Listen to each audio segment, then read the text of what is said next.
Morning లేవగానే రాశి ఫలాలు చూసుకునే హ్యాబిట్ ఎంత మందికి ఉంది? నాకైతే లేదు, బట్ మా ఫ్రెండ్స్ కుందనమాట. ఇంకా నాకు కూడా ఎక్సైట్మెంట్ ఆగలేక నా రాశి కూడా నేను చూసుకున్నాను. రాశి ఫలాలు చూస్తే ఏమో కెరియర్ లో దూసుకెళ్లిపోతామని రాసి ఉంటది, కానీ లైవ్ లో జరిగేదేమో దుమ్ము ధూళి తప్ప ఏమీ ఉండదు. మీకు కూడా నాలానే అనిపిస్తుందా? పాపం అన్ని షూస్ మీద అయితే ఈ పావురాలు గుడ్లు పెట్టేసి పిల్లలు కూడా అయిపోయినాయి అనమాట.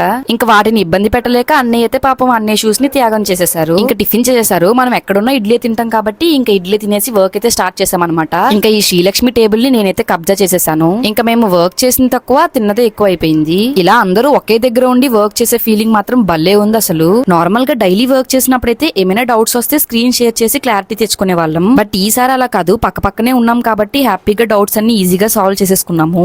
అందరూ ఒక దగ్గర ఉన్నామంటే ఖచ్చితంగా వర్క్ అయితే చేయము, వర్క్ తప్ప అన్ని పిచ్చి పనులు చేసామన్నమాట. శ్రీలక్ష్మి అయితే రొనాల్డోతో వీడియో కాల్ మాట్లాడుతుంది. ఇది స్నాప్ చాట్ లో ఫిల్టర్ అనమాట. ఇంకా స్నాప్ చాట్ ఫిల్టర్స్ వాడి ఫుల్ కామెడీ చేసుకున్నాము. ఇంకా నాకు అన్నికిదే చికెన్ బిర్యానీ తెప్పించారు. ఇంకా శ్రీలక్ష్మి వాళ్ళైతే వెజ్ బిర్యానీ ఇంకా పన్నీర్ కర్రీ తెప్పించుకున్నారనమాట. ఇంకా స్నాప్ చాట్ లో ఫిల్టర్స్ తో ఆడేసుకున్న తర్వాత అయితే మేము పడుకుని పోయాము. తర్వాత శ్రీ వచ్చి లేపింది. ఇంకా ఎలానో తినాలి కదా అని చెప్పి కష్టపడి లేచామన్నమాట. ఇంకా మధ్యాహ్నం 2 వరకు ఇలానే గడిచిపోయింది. వర్క్ అయితే అస్సలు చేయలేదు. బిర్యానీ టేస్ట్ నా ఎక్స్ప్రెషన్ చూస్తేనే మీకు అర్థమైపోయి ఉంటుంది. నాకు అంతగా నచ్చలేదు. స్పైస్ లెవెల్స్ అయితే చాలా ఎక్కువగా ఉన్నదన్నమాట. హైదరాబాద్ ఎప్పుడు వెళ్ళినా బెస్ట్ బిర్యానీ ఎక్స్పీరియన్స్ అయితే నాకు అవ్వలేదు. తెలిసిన వాళ్ళు ఎవరైనా ఉంటే కింద కామెంట్ చేయండి ఎక్కడ బిర్యానీ బాగుంటుందో.